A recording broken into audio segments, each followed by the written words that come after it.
ಎಲ್ಲರಿಗೂ ನಮಸ್ತೆ. ನಾನು ಪವನ್ ಕೂಡ ನಮ್ಮ ಜೊತೆ ಒಬ್ಬ ಯುವ ರೈತ ಇದ್ದಾರೆ. ಅವ್ರನ್ನ ಪರಿಚಯ ಮಾಡ್ಕೊಳ್ಳೋಣ.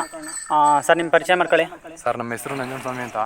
ಸರ್, ನಮ್ಮೂರು ಚೋರ್ನಹಳ್ಳಿ, ಮೈಸೂರು ತಾಲೂಕು. ಸರ್, ನೀವು ಹಳ್ಳಿಕಾರು ಫೀಲ್ಡ್ ಬಂದು ಎಷ್ಟು ದಿನ ಆಯಿತು?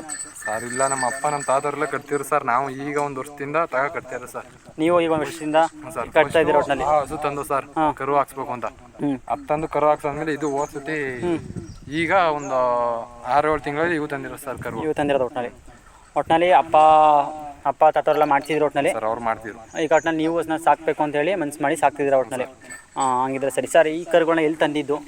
ಸರ್, ನಾವು 120 ಊಟ ಮಾಡಿದ್ವಿ ಸರ್. 2 120 ಊಟ ಮಾಡಿದ್ದ ಸರ್. ಈ ಕರು ಅಂಕನಹಳ್ಳಿಯಿಂದ ಹಿಡ್ಕೊಂಡಿದ್ದು ಸರ್, ನಮ್ಮ ಮಾವನ ಮನೆಯಿಂದ. ಅಂಕನಹಳ್ಳಿಯಿಂದ ಸರ್. ಸರ್, ಇದು ಹೋದ್ ಸಲ ಮುಡ್ತೇರೆ ಜಾತ್ರೆ ತಗೊಂಡಿರೋದು. ಹೋದ್ ಸಲ ಮುಡ್ತೇರೆ ಜಾತ್ರೆ ತಗೊಂಡಿದ್ದ. ಒಣ ಇನ್ನೂ ತುಂಬ ಚಿಕ್ಕರು ಅನ್ಸುತ್ತೆ ತಗೊಂಡಾಗ. ಚಿಕ್ಕರು ಸರ್ ತಗೊಂಡಾಗ. ತಾಯಿ ಜೊತೆನೇ ಇತ್ತಾ? ಅಲ್ಲಿ ಬಿಟ್ಟಿದ್ದ ಕರು? ಇಲ್ಲ, ಹಾಲು ಬಿಟ್ಟಿತ್ತು, ಏನೋ ಗೊತ್ತಿಲ್ಲ. ಅವ್ರು ಹಿಡ್ಕೊಂಡ್ ಬಂದಿರು, ನಾವು ಅವ್ರ ತಗೊಂಡ ತಗೊಂಡ್ ಬಂದ ಸರ್. ಅತ್ತನ ಮೇಲೆ ಸ್ವಲ್ಪ ಚಿಕ್ಕರು ಇನ್ನು ತಾಯಿಯಿಂದ ದೂರ ಆಗಿತ್ತು. ನೀವು ಹೇಗೆ ಅದನ್ನ ಸಾಕಿದ್ರಿ?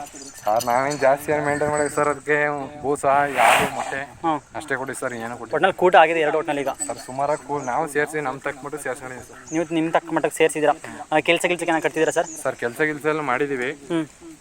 ಹೋಗ್ತವೆ ಸರ್, ಸುಮಾರು ಚೆನ್ನಾಗಿ ಹೋಗ್ತವೆ ಸುಮಾರಾಗಿ. ಸರ್, ಆ ಹಸು ಬಗ್ಗೆ ನಿಮ್ಮ ಫಸ್ಟ್ ತಂದಿದ್ದೀವಿ ಹಸು.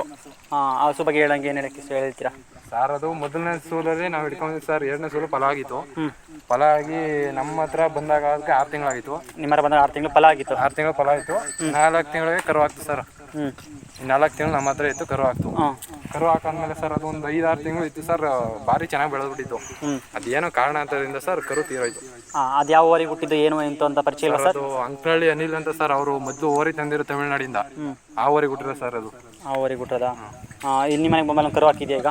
ಸರ್, ನಮ್ಮ ಮನೆಗೆ ಬಂದಮೇಲೆ ಅದೊಂದು ಕರು ಹಾಕಿ ಅದು ತೀರೋಯ್ತು ಸರ್. ಈಗ ಒಂದು ಕರು ಹಾಕಿದೆ. ಇದು ಹೆಣ್ಗರು ಅಭಿಮನ್ಯುಗೆ ಹುಟ್ಟಿರೋ ಸರ್. ನಿಮ್ಮಲ್ಲೇ ಓರಿ ಕೊಡಿಸಿ ಹಾಕಿರೋ ಕರು ಈಗ ಮೊದಲನೇ ಕರು ಹುಟ್ಟಿದೆ? ನಮ್ಮಲ್ಲೇ ಓರಿ ಕೊಡಿಸಿ ಹುಟ್ಟಿರೋ ಮೊದಲನೇ ಕರು. ಯಾವ ಓರಿ ಕೊಡಿಸಿದೆ ಸರ್? ಸರ್, ಅಭಿಮನ್ಯು ಕೊಡಿಸಿದ್ದು. ಎಷ್ಟು ತಿಂಗಳು ಕರು ಈಗ? ಸರ್, ಈಗ ಒಂದು 2.5. ಅದು ಮನೇಲಿದೆ ಕರು? ಸರ್, ಮನೇಲಿದೆ. ಕರು ತುಂಬ ಚೆನ್ನಾಗಿ ಹುಟ್ಟಿದ್ಯಾ? ಸರ್, ಚೆನ್ನಾಗಿ ಹುಟ್ಟಿದೆ. ಒಟ್ಟಿನಲ್ಲಿ ತನಗೆ ತಕ್ಕ ಮಗನಾಗ ಚೆನ್ನಾಗಿ ಹುಟ್ಟಿದೆ ಅಂತ ಹೇಳ್ತೀರಾ? ತಂದೆಗೆ ತಕ್ಕ ಮಗಳು ಹೆಣ್ಕರು ಹಾಕಿರೋದಾ? ಸರ್, ಹೆಣ್ಗರು. ಹಂಗಿದೆ ಸರಿ. ಒಟ್ಟಿನಲ್ಲಿ ಅದನ್ನೇ ಮನೇಲಿ ಉಳಿಸ್ಕೊತೀರ ಒಟ್ಟಿನಲ್ಲಿ? ಸರ್, ಅದು ಬ್ರೀಡ್ ಮಾಡೋಣ ಅಂತ ಉಳಿಸ್ಕೊಂಡು ಕರು ಹಾಕ್ಸ್ಕೊಳ್ಳೋಕ್ಕೋಸ್ಕರ, ಮನೆ ಹಾಲು ಉದ್ದೇಶಕ್ಕೋಸ್ಕರ ಅದನ್ನ ಮನೇಲಿ ಸಾಕ್ಬೇಕು ಅಂತಿದ್ದೀರ ಒಟ್ಟಿನಲ್ಲಿ. ನಿಮ್ಮ ಪ್ರಕಾರ ಆಗ್ಲಿಂದನೂ ಹಳ್ಳಿ ಹಸುಗಳನ್ನ ಸಾಕ್ತಾ ಬಂದಿರೋ ಮನೆ ಹಾಲು ಉದ್ದೇಶಕ್ಕೋಸ್ಕರ? ನಿಮ್ಮ ಅಪ್ಪ ಅದು ತಾತ ಸಾಕ್ತಾ ಬಂದಿದ್ರಾ? ಸರ್, ಅವರೆಲ್ಲ ಸಾಕ್ತಿರು ಅವಾಗ. ಈಗ ಒಂದು 5-6 ವರ್ಷದಿಂದ ಎಲ್ಲಾನು ಬಿಡ್ಬಿಟ್ಟಿದ್ರು ಸರ್. ಈಗ ನಾವು ಬೇಕು ಒಂದು ಹಸ ಇರಲಿ ಅಂದ್ಬಿಟ್ಟು ಹಸು ಹಿಡ್ಕೊಂಡು ಒಟ್ಟು ಮನೆ ಹಾಲ್ಗೋಸ್ಕರ ಒಂದು ಇರಲಿ ಅಂತ ಒಟ್ಟು ಹಾಲು ತುಂಬ ಒಳ್ಳೇದು ಅಂತ ಹೇಳಿ ಒಟ್ಟು ಒಂದು ಹಳ್ಳಿ ಹಸು ತಗೊಂಡಿದ್ರೆ ಒಟ್ಟಿನಲ್ಲಿ. ಒಟ್ಟು ನಿಮ್ಮ ಮನೆ ಬಳಕೆಗೆ ಒಟ್ಟು ಹಾಲು ಕರ್ಕೊಂಡು ಮಿಕ್ಕಿದೆಲ್ಲ ಕರು ಬಿಟ್ಬಿಡ್ತೀರಾ? ಸರ್, ನಾವು ಬೇಕಾದಷ್ಟು ಕರ್ಕೊತೀವಿ, ಬಾಕಿದೆಲ್ಲ ಬಿಟ್ಬಿಡ್ತೀವಿ ಸರ್.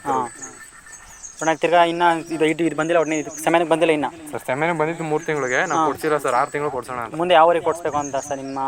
ಸರ್, ಮುಂದೆ ಈಗ ಹೇಳೋಕ್ಕಲ್ಲ. ಅದು ಬಂದ ಟೈಮ್ಗೆ ಯಾವ ಊರಿ ಚಲಾವಣೆ ಇರ್ತವೆ ಆ ಊರಿಗೆ ಕೊಡ್ಸೋಣ ಅಂತ. ನೀವು ಒಂದು ಓರಿ ಗಟ್ಟು ಮುಟ್ಟು ನೋಡಿ ಓರಿ ಕೊಡಿಸ್ತೀರಾ? ಓರಿ ನೀವೇನು ನೋಡ್ತೀರಾ ಸರ್ ಕೊಡಿಸ್ಬೇಕು ಓರಿ? ಸರ್, ನಾವು ಸರ್, ಓರಿ ಉದ್ದಾಗಿರ್ಬೇಕು, ಜಾತಿ ಕುಲ ಸ್ಪೀಡ್ ಇರ್ಬೇಕು ಸರ್. ಅಷ್ಟು ಸ್ಪೀಡ್ ಇದ್ದರೆ ನೀವು ಒಂದು ಓರಿ ಕೊಡ್ತೀರಾ ಅಷ್ಟೇ? ಹಂಗಿದ್ರೆ ಸರಿ ಸರ್. ವೀಕ್ಷಕರ ಹೇಳ್ತಿದ್ದಾರೆ, ಒಬ್ಬ ಯುವ ರೈತ ಈಗ ತಾನೇ ಅಪ್ಪ ಮಾಡಿದ್ರು, ತಾತ ಮಾಡಿದ್ರು, ಅದೆಲ್ಲ ಆದಮೇಲೆ ಈಗ ಇವರು ಸಾಕ್ತಾ ಇದ್ದಾರೆ. ಒಬ್ಬ ಯುವ ರೈತ ಅಂತಲೇ ಹೇಳ್ಬೋದು. ಈಗ ಅವ್ರಿಗೆ ಫೀಲ್ಡ್ ಬಂದು ಈಗ ಹೊಸ ಪರಿಚಯ. ಅವ್ರು ಇದನ್ನ ಹೋಗ್ತಾ ಮುಂದೆ ಕಲ್ತ್ಕೊಂಡು ಇದನ್ನ ಸಾಕ್ತಾ ಹೋಗ್ಬೇಕು ಅಂತ ಅವ್ರು ಹೇಳ್ತಾರೆ. ಸರ್, ನಿಮ್ಮ ಪ್ರಕಾರ ಈಗ ನಿಮ್ಮ ಥರ ಇನ್ನೊಬ್ರು ಬಂದಿರೋರಿಗೆ ನೀವು ಹೆಂಗೆ ಇದನ್ನ ಕಲ್ತ್ಕೊ ಬಂದ್ರಿ? ಅವ್ರು ಯಾವ ಥರ ಕಲಿಬೋದು ನಿಮ್ಮ ಪ್ರಕಾರ? ಸರ್, ಏನಿಲ್ಲ ಸರ್. ಫಸ್ಟ್ ಅವರು ಮಾಡ್ತೀನಿ ಅಂದರೆ ಒಂದು ಹಸು ತಗೊಂಡು ಅಲ್ಲಿ ಕರು ಹಾಕಿ ಆ ಕರಿಗೆ ಜೊತೆ ಹಾಕಿ ಮಾರಿದ್ರೆ ಸರ್, ಅವ್ರಿಗೆ ಒಂಥರ ಅನುಭವ ಆಗುತ್ತೆ ಸರ್. ಈಗ ಕರು ಹೆಂಗೆ ಸಾಕೋದು ಏನು ಅಂತೆಲ್ಲ ಅನುಭವ ಆಗುತ್ತೆ ಸರ್. ಅವ್ರಿಗೆ ಅನುಭವ ಆಗುತ್ತೆ. ಒಟ್ಟು ನಿಮ್ಮ ಪ್ರಕಾರ ನೀವು ಹಂಗೆ ಮಾಡಿದಲ್ವ ಸರ್? ಸರ್, ನಾವು ಹಂಗೆ ಮಾಡಿದ್ವಿ ಸರ್. ಸರ್, ಡೈರೆಕ್ಟಾಗಿ ತಂದರೆ ಅವಕ್ಕೆ ಏನು ಫೀಡ್ ಮಾಡ್ಬೇಕು ಏನು ಗೊತ್ತಿರಲ್ಲ. ಅದಕ್ಕಾದ್ರೆ ಹಾಲು ಬಿಟ್ಬಿಟ್ಟು ಈಗ ಹಂಗೆ ಮೇಂಟೈನ್ ಮಾಡ್ಬೋದು ಸರ್. ಹಂಗೆ ಮೇಂಟೈನ್ ಮಾಡ್ಬೋದು. ನೀವು ತಂದಂಥ ಸಂದರ್ಭದಲ್ಲಿ ಪ್ರಾಬ್ಲಮ್ಸ್ ಆಗೋದು ಏನಾಗಲ್ವಾ? ತೊಂದರೆ ಆಗುತ್ತೆ? ಹಸು ತಂದರೆ ಸರ್ ಏನು ಪ್ರಾಬ್ಲಮ್ ಆಗಿಲ್ಲ ನಮಗೆ. ಕರುಗಳು ತಂದಿದ್ದ ಪ್ರಕಾರ ಪ್ರಾಬ್ಲಮ್ ಆಗೋದು ಏನಿಲ್ಲ? ಇಲ್ಲ, ನಾವು ಫಸ್ಟ್ ಹಸು ತಂದು ಅದರಲ್ಲಿ ನೋಡಿ ಅದಾದ್ಮೇಲೆ ಕರು ಹಿಡ್ಕೊಂಡು ಬಂದಿರೋದಲ್ವಾ, ಆ ಥರ ಏನು ಪ್ರಾಬ್ಲಮ್ ಆಗಿಲ್ಲ ಸರ್ ನಮಗೆ. ಹಂಗಿದ್ರೆ ಸರ್, ಇವ್ರೀಗ ಇಷ್ಟು ಹೇಳಕ್ಕೆ ಇಷ್ಟಪಡ್ತಾರೆ. ಒಟ್ಟು ಇವರು ಮುಂದಿನ ಪೀಳಿಗೆಯಲ್ಲಿ ಹಳ್ಳಿಕರನ್ನ ಸಾಕಬೇಕು. ಈಗ ಇವರು ಪರಂಪರೆ ಒಂದು 4-5 ವರ್ಷ ಬಿಟ್ಬಿಟ್ಟಿದ್ರು ನಿಮ್ಮ ಮನೇಲಿ? ಸರ್, ಬಿಟ್ಟಿದ್ರು. 4-5 ವರ್ಷ ಬಿಟ್ಬಿಟ್ಟಿದ್ರು. ಅದಾದ್ಮೇಲೆ ಇವರು ಬಿಡಬಾರ್ದು ಅಂತೇಳಿ ಮುಂದಕ್ಕೆ ಇವ್ರು ನಡ್ಸ್ಕೊಂಡು ಹೋಗ್ಬೇಕು ಅಂತೇಳಿ ತಿರ್ಗಿ ಹಳ್ಳಿಕರನ್ನ ಸಾಕಿ ಅವ್ರ ಮನೇಲಿ ಅಭಿವೃದ್ಧಿ ಮಾಡ್ಕೊಂಡು ಹೋಗ್ತಾ ಇದ್ದಾರೆ ಸರ್. ಈಗ ಇದರಲ್ಲಿ ಓರಿಗಳು ಕೊಟ್ಟರು ಸರ್, ಹಸ ಕೊಡಬಾರ್ದು ಅಂತ ಇದು ಮಾಡಿ ಸರ್. ಒಂದಾದ್ರೂ ಮನೇಲಿ ಇರಲೇಬೇಕು. ಒಂದು ಹಸು ಮನೇಲಿ ಇರಲೇಬೇಕು ಅಂತ ಹೇಳ್ತೀರಾ? ಒಟ್ಟು ನೀವು ಇನ್ನು ಮುಂದೆ ಒಂದು ಹಸುನಾರು ಮನೇಲಿ ಇಟ್ಕೊಂಡು ಒಟ್ಟನ್ನ ಸಾಕಬೇಕು ಅಂತ ಹೇಳ್ತೀರಾ? ಒಟ್ಟು ಹಳ್ಳಿಕಾರ ಬೇಲೆ ಬಗ್ಗೆ ಒಂದು ಮಾತು ಹೇಳಕ್ಕೆ ಇಷ್ಟಪಡ್ತೀರಾ ಸರ್? ಸರ್, ಏನಿಲ್ಲ, ಇವಾಗ ಹೊಸ ಕಟ್ಟೋರು ಒಂದು ಹಸು ತಂದು ಹಸುವಿಂದ ಸರ್ ಕಟ್ಕೊಂಡು ಹೋಗ್ಬೇಕು ಸರ್ ಡೈರೆಕ್ಟಾಗಿ ಓರಿತಂದ್ರೆ ಸರ್ ಅವೆಲ್ಲ ನೋಡ್ಕೊಳಕ್ಕೆ ಅವ್ರಿಗೆ ಒಂದು ಸ್ವಲ್ಪ ಹಿಂಸೆ ಆಗುತ್ತೆ. ನಿಮ್ಮ ಪ್ರಕಾರ ಹಳ್ಳಿಕಾರ ಅನ್ನೋದು ಮಾತಂತ ಏನು ಹೇಳಕ್ಕೆ ಇಷ್ಟಪಡ್ತೀರಾ? ಒಂದೇ ಒಂದು ಮಾತು. ಹಳ್ಳಿ ಕಾರ್ ಅಂದ್ರೆ ಬ್ರ್ಯಾಂಡ್ ಸರ್. ಬ್ರ್ಯಾಂಡು ಒಟ್ಟು ಒಂದು ಒಳ್ಳೆ ಬ್ರ್ಯಾಂಡ್ ಹಳ್ಳಿಕಾರಲ್ಲಿ ನಮ್ಮ ದೇಶೀಯ ತಳಿ ಅಂತ ಹೇಳ್ತವ್ರೆ. ಹೀಗೆ ಮುಂದೆ ಸಾಕ್ತಾ ಹೋಗಿ, ಮುಂದೆ ಹಳ್ಳಿಕಾರನ ಸಂತತಿನ ಉಳಿಸ್ತಾ ಹೋಗಿ ಅಂತ ಹೇಳ್ತಾ ನೋಡಿದ್ರೆ ವೀಕ್ಷಕರೇ, ಈಗ ಅವರು ಕೂಡ ಸುಮಾರು ಜನ ಬಿಟ್ಬಿಟ್ಟಿದ್ರು. ಈಗ ಅವರು ಕೂಡ ಹಳ್ಳಿಕಾರ ಫೀಲ್ಡಿಗೆ ಬಂದು ಹಳ್ಳಿಕಾರನ ಸಾಕ್ತಾ ಹೋಗ್ತಿದ್ದಾರೆ. ನೀವು ಆಗಿ ಅಷ್ಟೇ ಹಳ್ಳಿಕಾರನ ನಿಮ್ಮ ಸಂತತಿಯಲ್ಲಿ ನಿಲ್ಲಿಸಿದ್ರು ಕೂಡ ನೀವು ಸಾಕ್ತಾ ಹೋದರೆ ನಮ್ಮ ಹಳ್ಳಿಕಾರ ಸಂತತಿ ಏನಂತ ಹೇಳ್ತೆ ಅದನ್ನ ಬೆಳೀತಾ ಹೋಗುತ್ತೆ.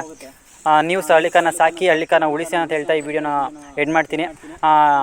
ಈ ವಿಡಿಯೋ ಇಷ್ಟ ಆಗಿದ್ರೆ ಲೈಕ್ ಮಾಡಿ, ಶೇರ್ ಮಾಡಿ, ಕಮೆಂಟ್ ಮಾಡಿ, ಸಬ್ಸ್ಕ್ರೈಬ್ ಮಾಡೋದನ್ನ ಮರಿಬೇಡಿ. ಮುಂದೆ ಇನ್ನು ವೀಡಿಯೋಗಳನ್ನ ಕೊಡ್ತಾ ಹೋಗ್ತೀನಿ. ಆದಷ್ಟು ನನಗೆ ಎಷ್ಟು ಇನ್ಫಾರ್ಮೇಷನ್ ಸಿಕ್ಕಿದ್ದೋ ಅಷ್ಟ ನಿಮ್ಮ ಮುಂದೆ ಕೊಡ್ತಾ ಹೋಗ್ತೀನಿ. ಲೈಕ್ ಮಾಡಿ, ಶೇರ್ ಮಾಡಿ, ಕಮೆಂಟ್ ಮಾಡಿ ಅಂತ ಹೇಳ್ತಾ ನಾನು ವಿಡಿಯೋನ ಮುಗಿಸ್ತೀನಿ. ಧನ್ಯವಾದಗಳು.